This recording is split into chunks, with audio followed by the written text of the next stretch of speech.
Start Tzadik Daled on the base at the Mishnah. That's 94B. 94B. The Mishnah says, Hanetel Tziparna Zu Bezu. Ibashina. If someone removes his fingernails by one with the other, he takes his fingernails, he cuts them off, one fingernail cuts the other fingernail. Ibashina, where he bites his nails. And the same as if he removes hair by hand. He usually uses scissors, but here he's doing it by hand. Or his mustache. Ziknai, his beard. Okay, so these are ways of removing fingernails or hair that wouldn't be the regular manner. Also, maybe braiding here. This is putting on eyeshadow. It's a blue eyeshadow. Pekeses, Rashi brings two interpretations. Either it means combing, or it's a type of blush that's put on and then peeled off, and it turns the skin red. It's like a dough that's put on the cheeks, and then it's peeled off. So what's the halacha in all of these cases? We didn't say, we just gave a bunch of cases.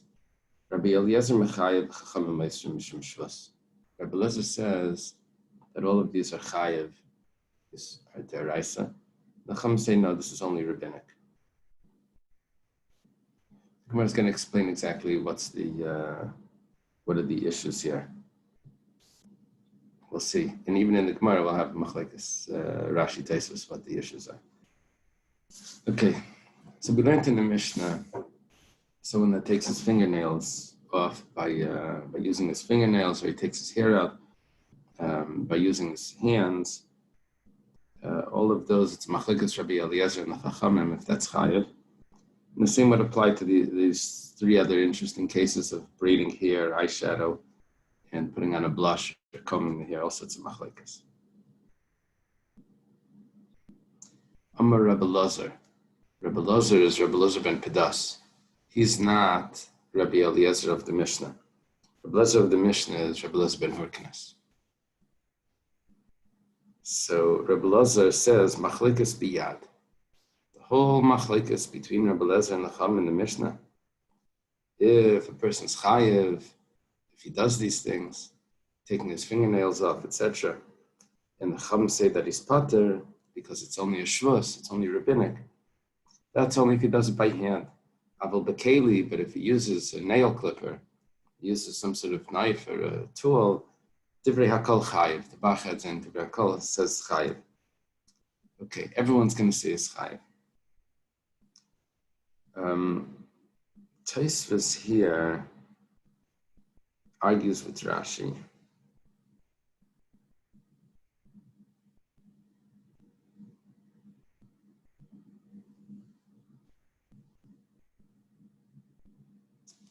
Let's just take Taisus.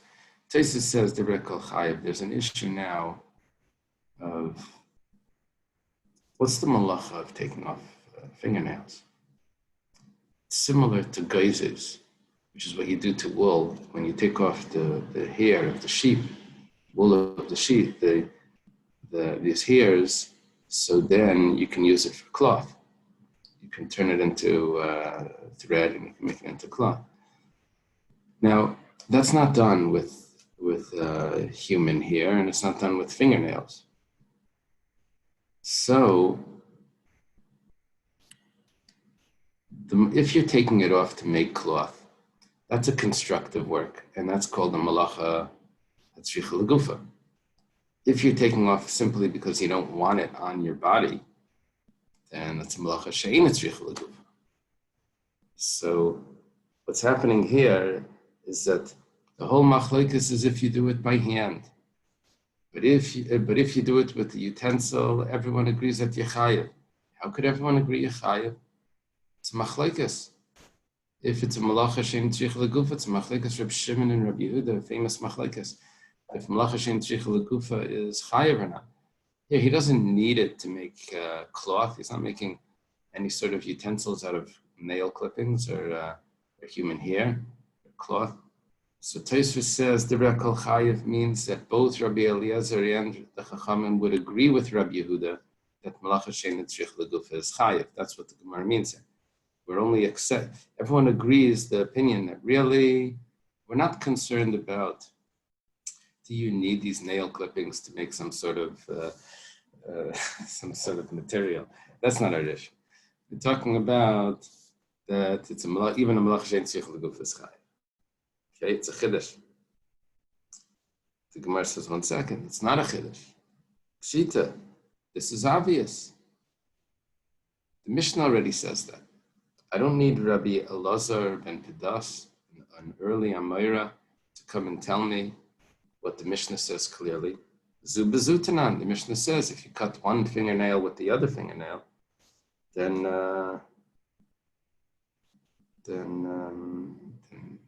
there's a machlekes. Obviously, if you use a utensil, then everyone agrees that Yechayev. When it says no, it's not so obvious, because Mahu became what might could have said, Rabbanan bekeli nami patri. The Rabbanan say that you're pater anyway. Why should he be pater? Either they hold of Reb Shimon, it's a malacha shein tzrich legufa. But here's where Rashi comes in. Rashi says, it's not because of Reb Shimon. It's because geizes, that malacha of removing hair is only by wool. I could learn that Rashi says, is saying what Tosfos says also, but it's not necessarily so. It could be that the malacha of geizes is only by wool. The Chacham would say that you're always pater. So then why did you say zu bezu? If you cut it only in this abnormal way, the Rabbanan say pater. Says, oh, wow. To Rabbi Eliezer. That was telling me a chiddush in Rabbi Eliezer, that even if you don't cut your nails in a normal way, you do it in this abnormal way, which is one nail cutting the other nail, that it's coming to tell me that even over there, Rabbi Elazar would say that you're pater. Kamash Malan, the chiddush of Rabbi Elazar ben Pedas is saying that Yechayev bekeli. So I could have learned that Rabbanan hold your pater bekeli as well. If you use a utensil, you're pater. So why did the Mishnah say, the Rabbanan say you're pater when you do it by hand? That's coming to tell me a chiddush of Rabbi Elazar, that's Rabbi Eliezer, that says that Yechayev even by hand, which is a big chiddush. Kamash Malan Rabbi Elazar ben Pedas, that tells me that that's not the chiddush. It's the chiddush is that it's only the Rabbanan. That the Rabbanan would only say pater if it's by hand. Chiddush is in the Rabbanan that you're pater, not in Rabbi Eliezer that says chayav. Okay.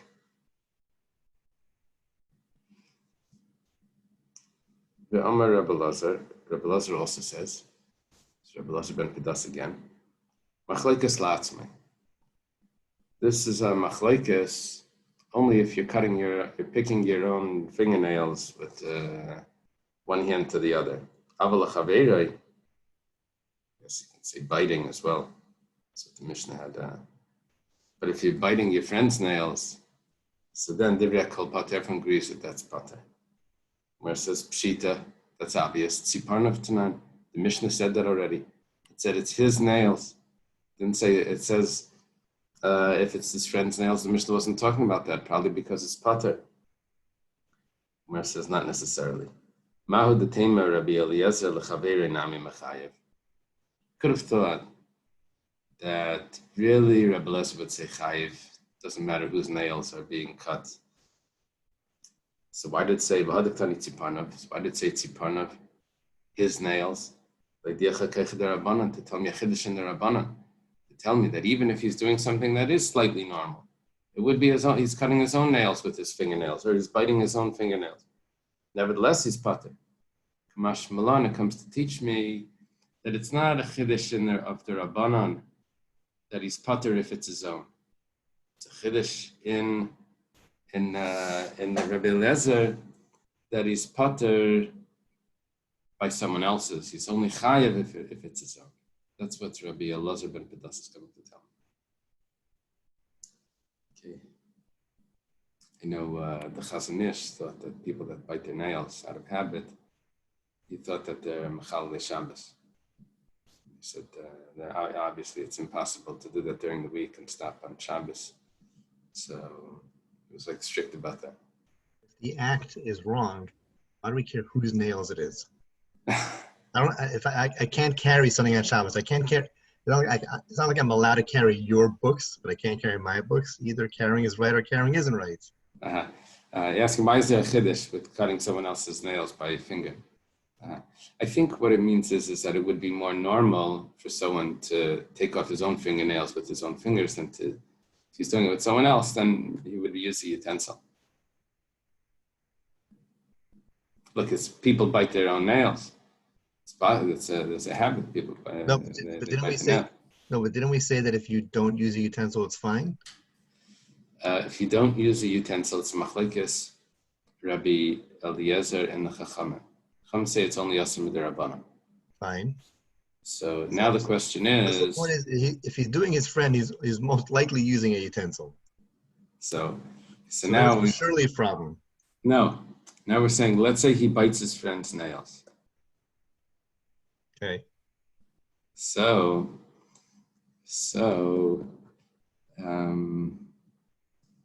according to Rabbi Eliezer, this is biting his own nails is a deraisa.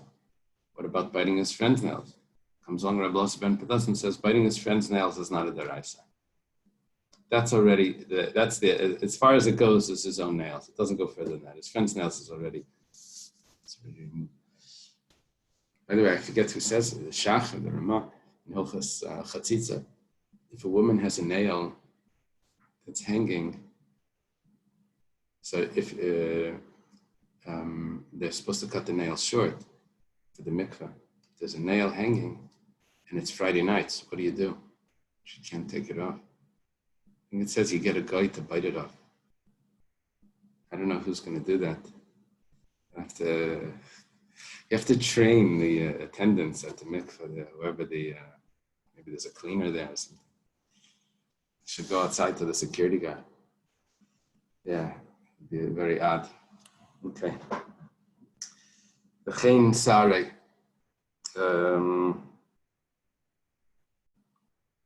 Same as with the hair.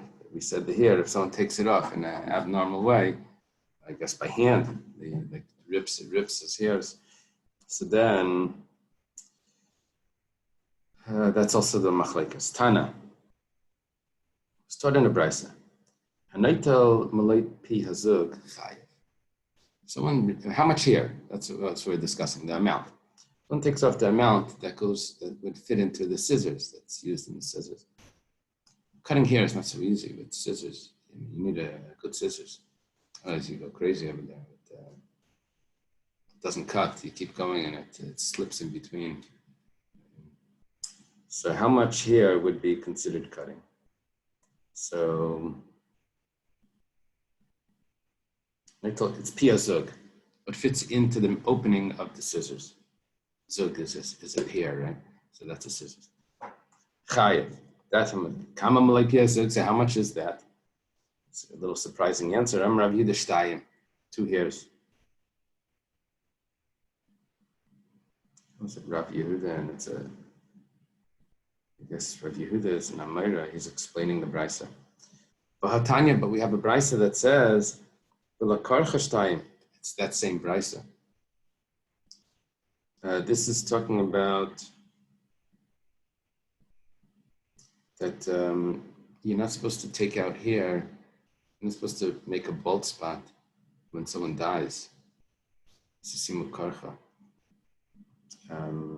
So how much hair taking out would be a person in mourning, not supposed to pull out his hair.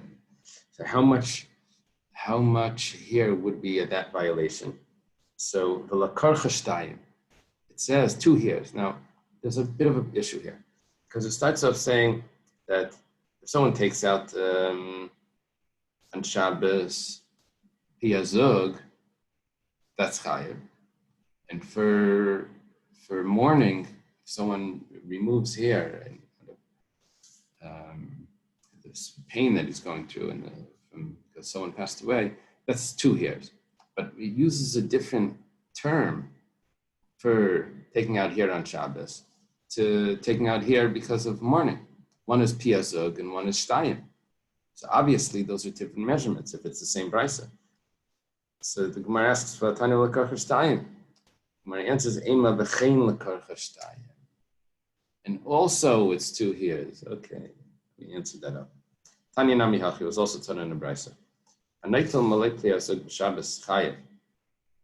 So one removes the amount of that would be what would go into scissors is chayev on Shabbos. How many hairs is that? That's shtayim. Rabbi Lezer Aimerachas. Rabbi Lezer says even 1 hair. They would agree to Rabbi Lezer in one case that 1 hair would be chayev. If a woman, could be a man as well, we'll see in a moment, takes a white hair out of a bunch of black hairs, that would already, he cuts or he removes, that would already be, oh, the Chacham would only be Maida if he cuts it, right? Because the Chacham held that by hand was pater. That would already be significant. Shafilu achas chayev. Even one of them is chayev. Now look at what the Gemara says. That's an act of dressing like a woman. Someone wants to look younger, and he takes out his white hairs. So that's even forbidden on the weekday. Yeah, I'm not sure how much of this. I know people dye there's men that dye their hair. I don't know if that's, if times have changed, different things. I don't know, maybe they're not allowed. I don't know the halacha. Okay. Rambam says that in places where it's customary, it's allowed. Oh, so that would answer everything. Yeah, in America, where it's customary, it's allowed.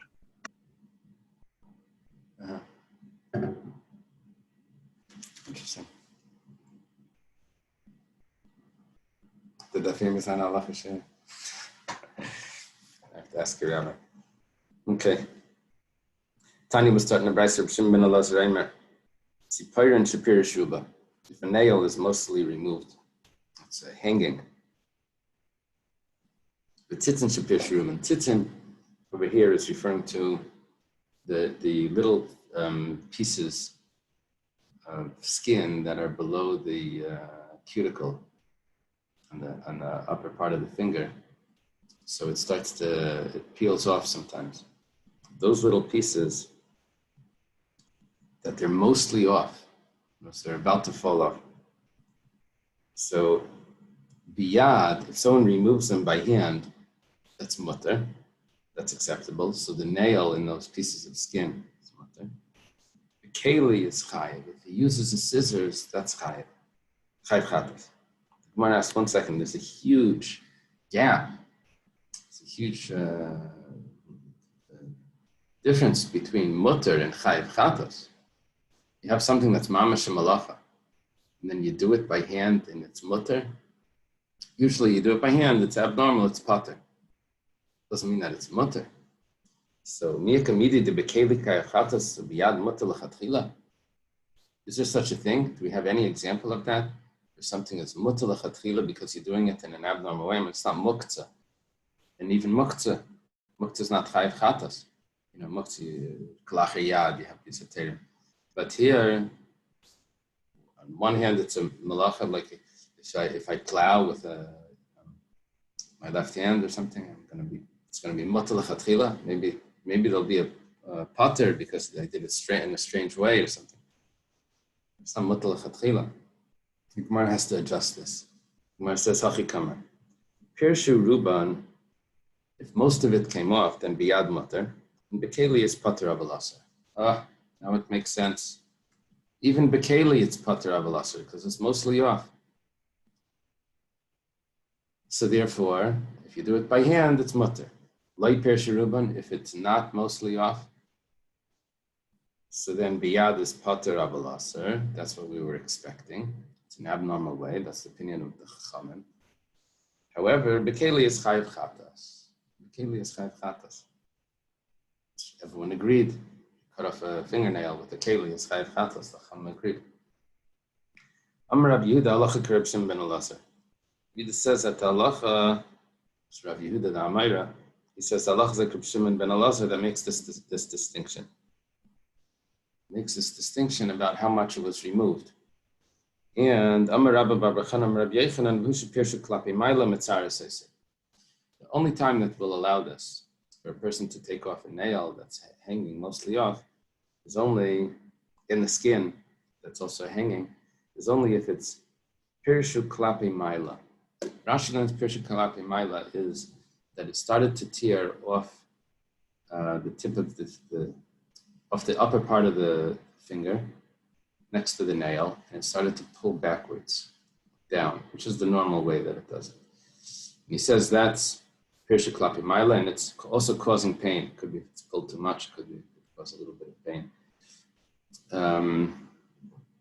Tosa says it's exactly the opposite. Klapi mayla means towards the top of the finger, not klapi mayla towards the body. Rashi learns klapi mayla means towards the body. Tosa learns klapi mayla means towards the end of the finger. Okay, now, v'chena gedelas. Gedelas, we said, was braiding the hair. And we had in this category, we had braiding the hair, putting on eyeshadow, and putting on blush, or possibly brushing the hair or combing the hair. Rashi had to pshat what that meant. Gedelas kechelas pekesas. Braiding, eyeshadow, and either combing or blush. Mishamai mechayva, what's the malacha? Amar Rab Oven, Amar Rab Yesi Bar Chanina. Rab Oven says the name of Rab Yesi Bar Chanina. Gedelas mishum mereges. Braiding is like weaving. Kechelas mishum keseves. Eyeshadow is like writing. Pekeses mishum teiva. And to pshatim here, pekeses, let's say it means combing. So then that's like spinning threads. So you're making them into strands. The other pshat, it says that it's a type of blush. How does this have to do with blush? Spinning threads. It says that they put the dough on and then they peel it off. When they peel it off in strands. So those strands are like threads. Amru Rabbanan Kamei de Rabavo. The rabbi's student said in front of Rabavo, Chidera Chariga Bekach. Does anyone hold that that's a normal way of weaving? I take 3 pieces and I wrap one around another. That's not weaving. Weaving is a whole process. Up and down, and that's Chidera Ksiva Bekach. Is that the way you write? You make a blue eyeshadow around the eye. Is that the way that you make thread? You brush it? Rabavo says, I heard a different shot from Rabbi Yossi Bar Chanina. Rab Oven said one shot. I heard a different shot. Says, Kecheles, this is Amirah in Eretz Yisrael. Kecheles, which is the eyeshadow. Mishum Tivas, that's similar to dyeing. It's like adding a color into, well, here you're adding a color onto the eye. Gedelas, upekesas, mishum baina. Braiding and either combing or the blush, that's considered building. Umar says, 1 second. Building, like construction. Is that really building? Is that how you build? You braid hair? Umar says, yeah, this is. Kededar Reb Shimon ben Manasseh. Reb Shimon ben Manasseh says this clearly. It says in the pasuk, "Vayiven Hashem Elokim es hatzela." Hashem built up the side. That was talking about. Adam had a side removed, or a rib, a side removed from him, and it was turned into Chava. So Pasuk says that it's Vayiva, that Hashem built it. He formed it into a woman. But Reb Shimon ben Manasseh learns that Malamed Shekila Kadosh Baruch Hu L'Chava, that Hashem braided Chava's hair, Ve'ivia Eitzel Adam, and he brought Chava to Adam all braided. Shekem Krachayam Karin L'Kliyasa Benisa, because in one of the islands, this is the language that they have. They call braiding, they call it Benisa, which the word Benisa means building. Yeah, what's they say? This kid, they taught him about Adam and Chava. Hashem put Adam to sleep, and they took out a rib or a side. And he comes home from school, so he's laying on his bed. Yes. So Danny, what's wrong? And he said, I don't know. I think I'm having a wife. Okay. So Tanya. It was taught in a brayser of Shimon ben Elazar Reimer. Reb Shimon ben Elazar says, Geideles. We had Reb Shimon ben Elazar a minute ago. He was talking before about the nails. Shimon ben Elazar says, Geideles, which we said was braiding. Keicheles is the eyeshadow. Kekeses is possibly blush or combing. La'atzma is betura. For herself, it's pater. But if she's doing it on her friend, then that's chayev.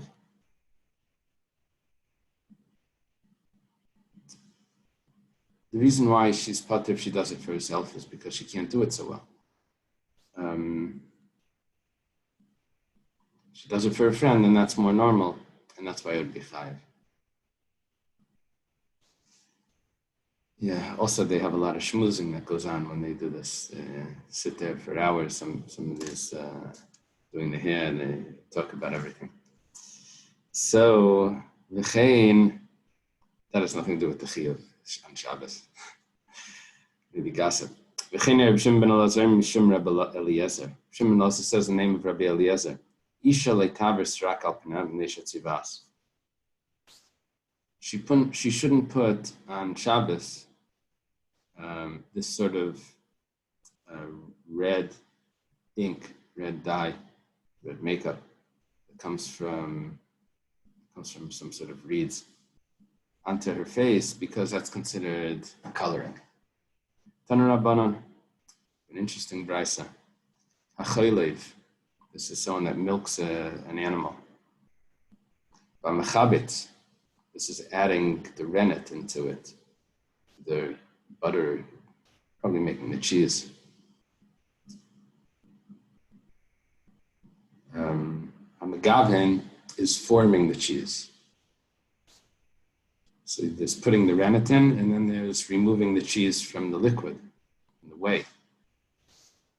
So kegroigris, like all malachs of Shabbos, the size of a fig is the shear that would make a person chayiv. Hamechabed v'amerabitz, sweeping the floor and washing the floor. V'harei dechalis tvash, and removing the honeycomb from the honey from the hive. So if that's done on Shabbos, the shagag b'Shabbos chayiv chatas, it's chayiv chatas, and then hizid, the Yom Tov is like Arba. It's done b'mezid on Yom Tov, there's malchus. Yom Tov doesn't have the same severity as Shabbos, where there's karas and misa. It has a malchus. That's what Yom Tov is. Rabbi Eliezer is strict. In general, so far we see Rabbi Eliezer strict. So chaylev, all of these things are going to be chayiv. Chum say no, all of these are only rabbinic. That means echad zeh v'echad means whether Shabbos or Yom Tov. That's how Rashi puts it. Reb Nachman bar Goria iklal in Ardai. Nachman bar Goria, he happens to be in Ardai, and Bo'amine, they asked him a question. Chaylev mishumay chayiv. someone milks an animal, why is he chayav on Shabbos? Which malacha did he do? Amar lahu, mishum chaylev. He did the malacha of milking. So, mechabitz mishum chayav. They continued. They gave him another chance. What about putting the rennet into the milk to turn it to curdle it? Why is he chayav? Oh, that's the malacha of putting the rennet in. Megabin, what about making the cheese? Shumai chayav. I guess he's taking out the lump of cheese. Why is he chayav? Amalu mishum megabin. Oh, that's the malacha of making cheese. Amrulay, they said to him, Rabach katal kani ba'agmahava. Was your teacher cutting reeds in the meadow? I mean, it's like I guess that would be comparable to like saying he was an Uber driver. Like he didn't have any university education or something. Something like that. Like nothing in yeshiva. He didn't go to yeshiva. Asa shal bei midrasha. He went, he asked in the Beis Medrash. Amalei, he needs a better answer. All he did was he just repeated their question in an answer form. So he went and asked, Amalei, chaylev chayav mishum mefarek. No, milking is chayav because of mefarek. Mefarek is removing, is similar to threshing, where you take the inner fruit out of the husk, like the kernels, you would take them out of the husk. So mefarek is the same. Exactly when mefarek is, when dash is. So mefarek is a tolda of dash. So what you're doing here is you're taking the milk that's contained inside and you're extracting it from the udder. So that's like dash. That's like threshing. You're taking the good and you're leaving the outer container out back up there. There's a problem over here. Tosis doesn't like this.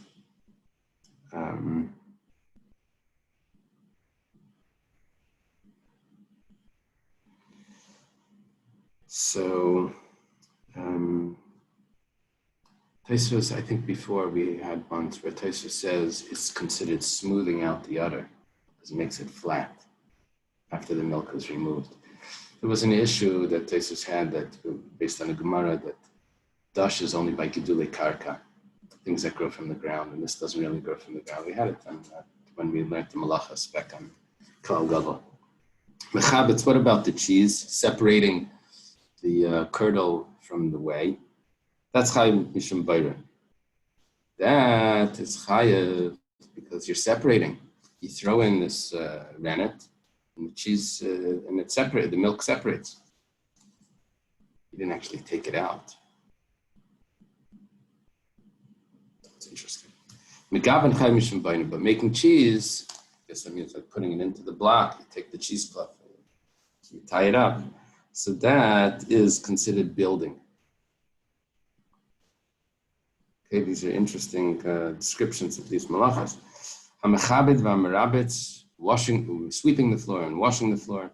Hared chales dvash, and taking out the honeycomb from the hive. That's shogeg b'Shabbos chayav chatas. If you do it unintentionally on Shabbos, you forgot that it's Shabbos, then it's chayav chatas, because that's a real malacha. Is it b'yom tov like arba'im to Rabbi Lezer? And the same is on Yom Tov, there's malchus. That's what Rabbi Lezer says, that these are real malachas. Amar Rabbi Lezer, my time with Rabbi Lezer. Rabbi Lezer says, what's the reason for Rabbi Lezer? We had before Rabbi Lezer also explaining Rabbi Lezer. Rabbi Lezer ben Pedastik. Vayitpalaisa b'yaris advash. This was by Shaul when it said that no one should eat. No one should eat today. It was a fast day. And Yonason went together with his men up to the Philistine camp. He didn't hear about the whole thing, and he was victorious over there.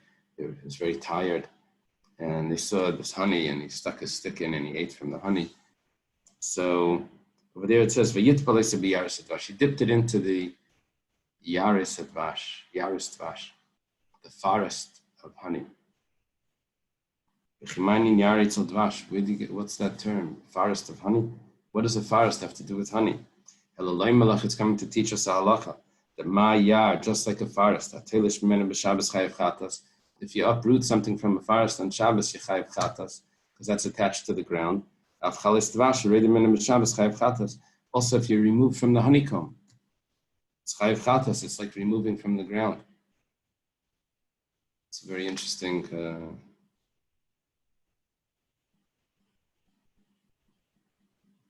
Teshus asks over here, why you chayav on Yom Tov? Where you can eat it.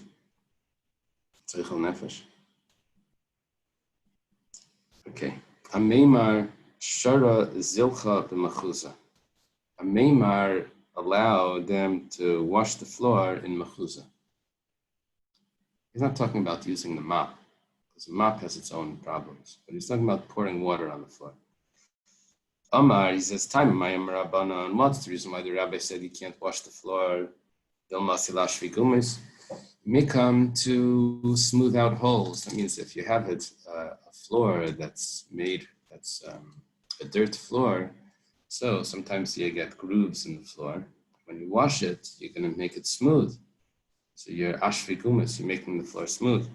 So that's a problem of baina, if it's inside. If it's outside, it could be a problem of plowing, of preparing the field. If it's inside, that's a problem of baina. Achalaka gumas, over here we have regular floors. They had real floors in Mechuza. Must have been a more wealthy city. So if they had actual floors, stone floors or whatever, so then there's no problem of ashvi gumas, because the water isn't going to change the shape of the stones. Rava Teisva Ashkechela Ravina to commit star mihavla. So Rava Teisva or Rabba Teisva sees that Ravina is concerned by the dust. This dust that was coming up off the floor. And V'amri Mar Kashish B'red Rava Ashkechela Rashi to commit star mihavla. And some say Mar Kashish, the son of Rava, saw Ravashi that he was bothered by the dust that was coming up off the floor. And Mar Kashisha, we've had Mar Kashisha and Mar Yenuka from Rav Chizda. Rav Chizda had two sons, Mar Kashisha and Mar Yenuka. The old and the young, that's the names that they gave them. Young son and old son. Big son. Here we have Rava also has these two sons. Before we had a machlekes, does the old son mean that he's younger? Because he was born when Rav Chizda was older. So he's called the old son. He's the son of the older person, which would make him much younger than the young son, who was born when Rav Chizda was younger. Anyway, the same thing would apply here. Anyway, there's either Ravashi or Ravina that are being bothered by the dust in the air. Amalei several amar, the Tanya Ritzel Ravis is based b'Shabbos, maybe a rifim milayamayim. If someone wants to wash his floor on Shabbos, so you can bring a bucket of water. You wash your face in this corner. You wash your hands in that corner. You wash your feet in the other corner. And you'll get the whole house washed like that. Every spot in the house, you wash a different finger. You'll be able to cover the whole floor with water, and the dust will settle. That was the big deal here, because it would get dry, the dust would get in the air like this. It would get wet. It would get packed down. Amalei labadatai. Rashi has two pshatim. One pshat is, he says, I didn't remember that. And you're right. The other pshat is, I don't hold of that. Adatai. That's not my opinion. Okay.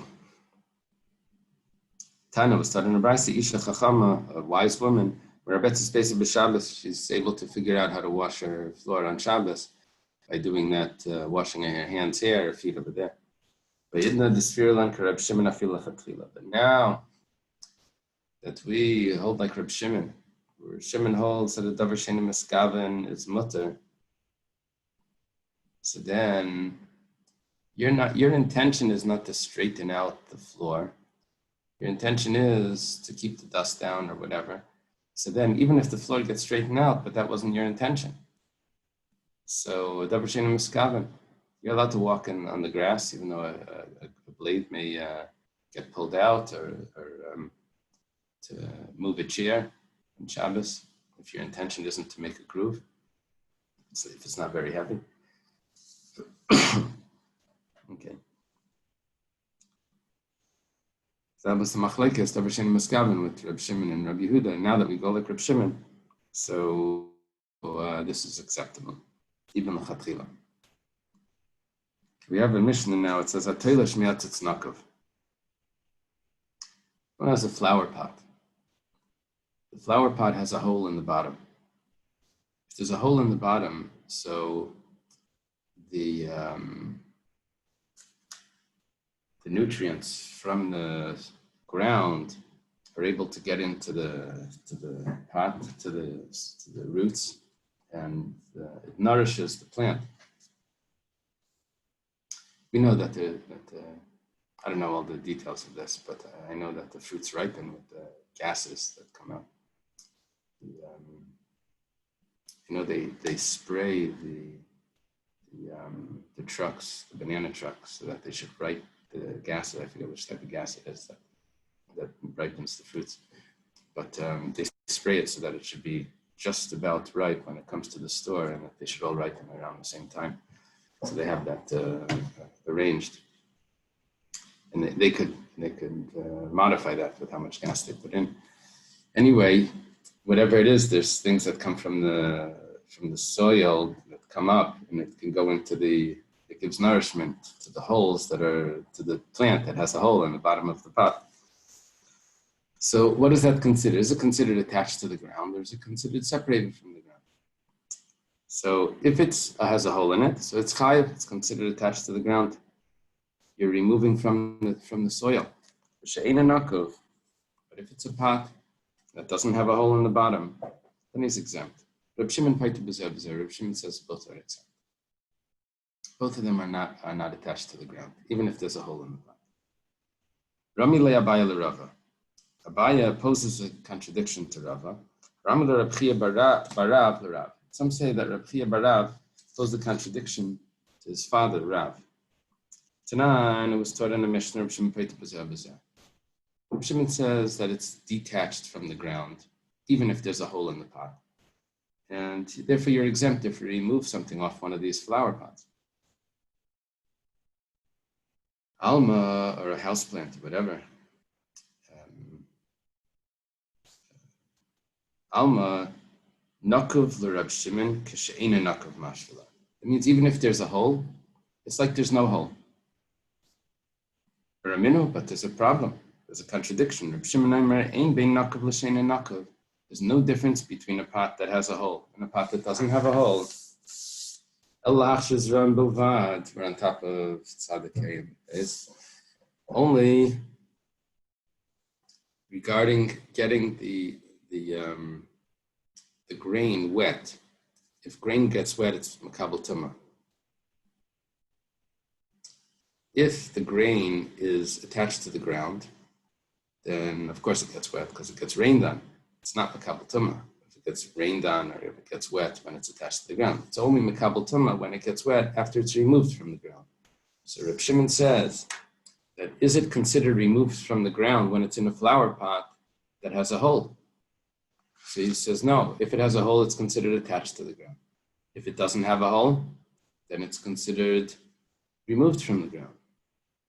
This is a bit of a problem because before we said in the Mishnah, we said that there's no difference between if it has a hole or it doesn't have a hole. Both of them are not attached. Here we're saying both of them are considered separated from the ground, so you're potted. Here we're saying that really all the flower pots are considered attached to the ground. There's only one that's considered detached.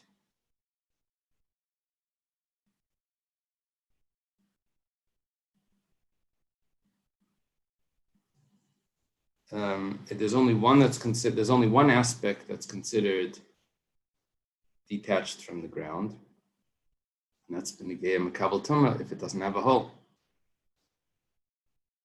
It doesn't fit with Reb Shimon's opinion, who says that everything is considered detached anyway. Amalei, so he responds, it's the opposite. Shimon really holds everything is detached. Nothing is attached to the ground. Therefore, it answers our question. So why by Zraim do we say that if it has a hole, now it's considered attached to the ground and it's not Makabel Tuma? The opposite. Shani Lin Tuma that Teribsa Tara Zraim.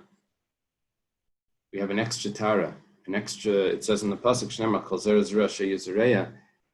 It says on any grain that a person takes out to plant, so only then is it ready to be mukhshal kabel tumah, to be susceptible to tumah.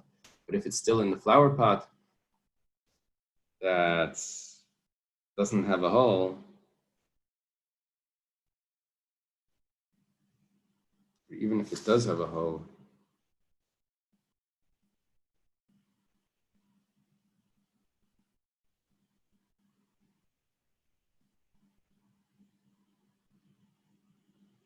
if it doesn't have a hole, then it's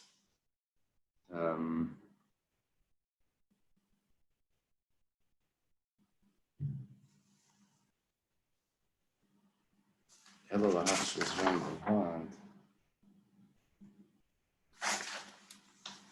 it doesn't have a hole in the pot, then it's not Makabel Tumah. If it does have a hole in the pot, then it is Makabel Tumah. That's only regarding if it does have a hole in the pot, then it's not Makabel Tumah, and it's considered attached. Regarding all other halachas, whether it has a hole or it doesn't have a hole, it's considered removed from the ground. That's what Reb Shimon says. So why, if there's a hole, is it considered attached to the ground? I have a pasuk that adds an extra tara to grain that says even if there's a slight attachment to the ground, it's already not susceptible to receive tumah. Okay, so Reb Shimon has this lenient opinion regarding flower pots that they're considered detached from the ground. This older person asked Reb Zera, Sheirish Keneged Naked, Mali Am Reb Shimon. Let's say I know Reb Shimon holds that the hole in the flower pot doesn't mean anything. It's still considered removed from the ground. But let's say I see a root that's growing right down to through that hole. Is it considered attached to the ground? You see the roots is about to go into the ground. It's sticking out, it's right there. Is it considered getting sustenance from the ground? So Reb Zera is ishtik v'layam level amidi. Reb Zera doesn't respond. One time, I guess he finds that Reb Zera is sitting, he says, Reb Shimon admits, that if there's a hole in the flower pot the size of an olive, then it's considered attached to the ground. This changes everything. Amalei, he says to Reb Zera, I asked you a simple question about the root that's next to the hole. And you didn't answer me. Here, you gave me an answer that will include even if there's a root that's not next to the hole. Here you said that if there's a hole the size of an olive that would make a pot tahar, you tell me that Reb Shimon agrees that it's considered attached to the ground. That's not even if the root is next to the hole. It could be even if the root is inside the pot. It's automatically, everything is going to be attached to the ground. Amar Abaya says, says if you're going to teach that teaching of Reb Zera, you have to teach it like this. Reb Shimon agrees that if there's a hole if there's a hole in the lower part of the pot that will make it that the pot can't contain a revius. Revius is a small measurement of liquid, the kiddush cup, then it's not considered a keli.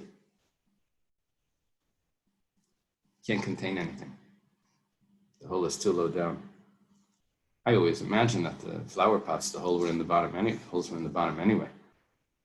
So this is interesting.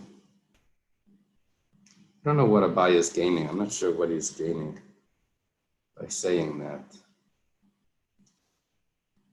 How is he helping Reb Zera is the issue that he asked on Reb Zera.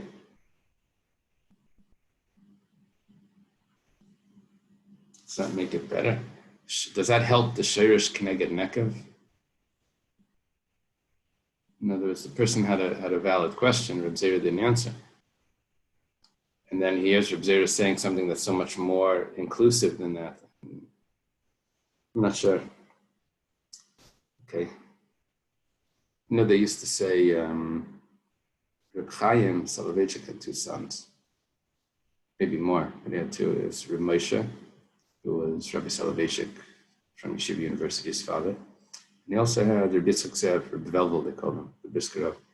So Reb Chaim would learn with Reb Velvel. This is the Brisker Eretz Yisrael talking. And he didn't spend so much time with Reb Moshe. He said, why? He said, if you ask Reb Moshe, if there's a container and there's a hole in it, you put water in it, and you find the water on the floor afterwards. He said, why is the water on the floor? So say because there's a hole in the container. If you ask Reb Velvel, why is the water on the floor? He'll say there was no container. They thought that was like a more lumdish to hear.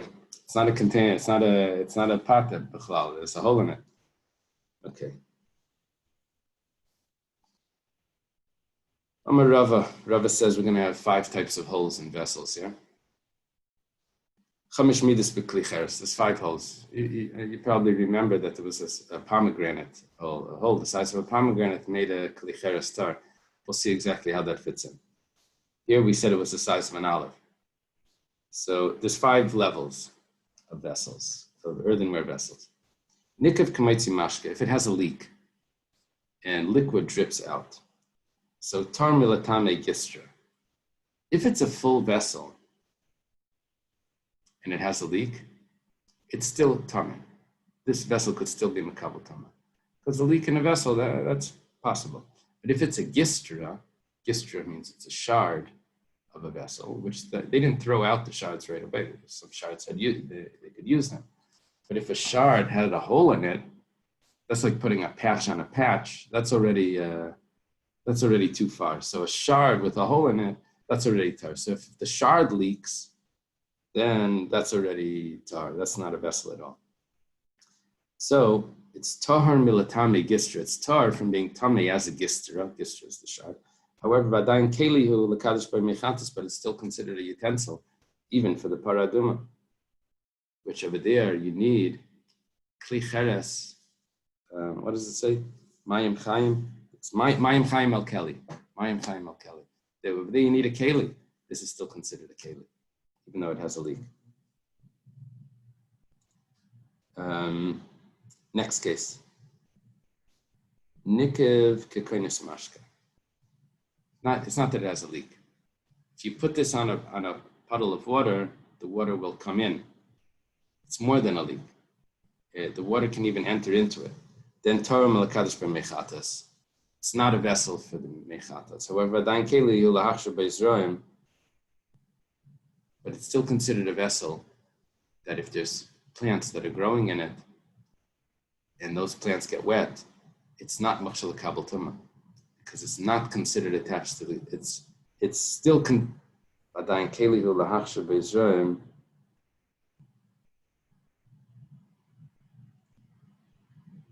It's a vessel that it is machshel kabel tumah because it's considered separated from the ground.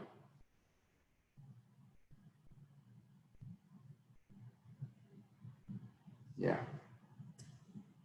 It is separated enough from the ground that it's machshel kabel tumah. Okay.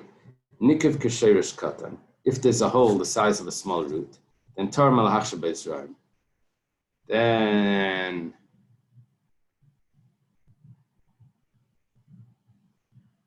tahar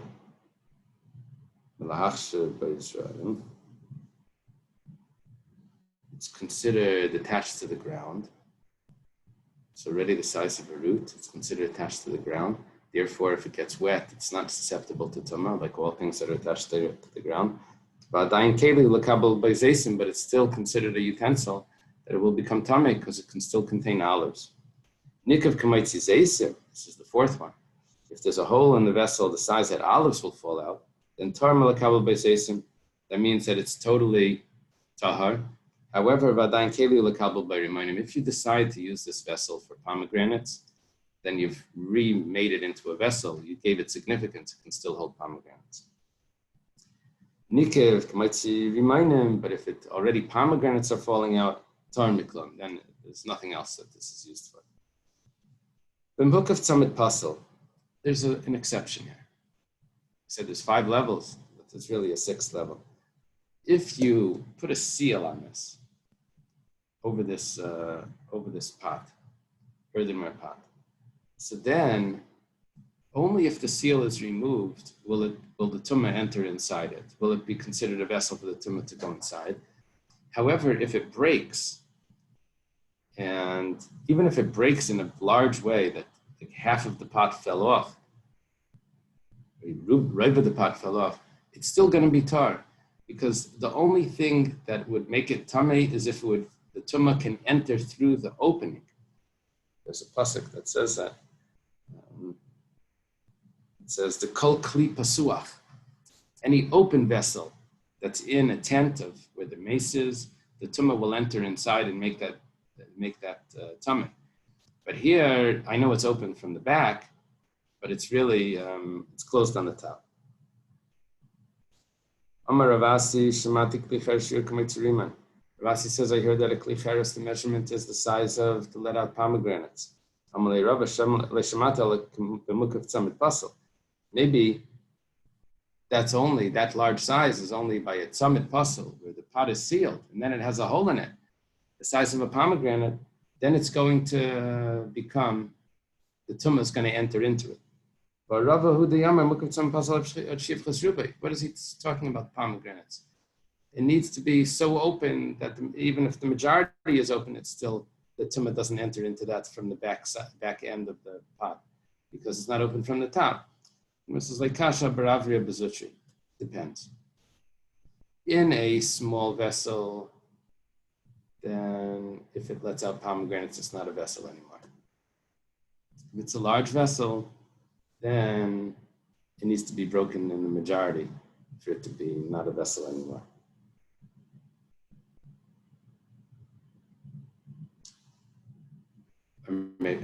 Or then it's open, if it's broken in the majority, then it's open enough for the tumah to enter into it. That's probably what it means, if you use the other side. Okay, let's leave over here.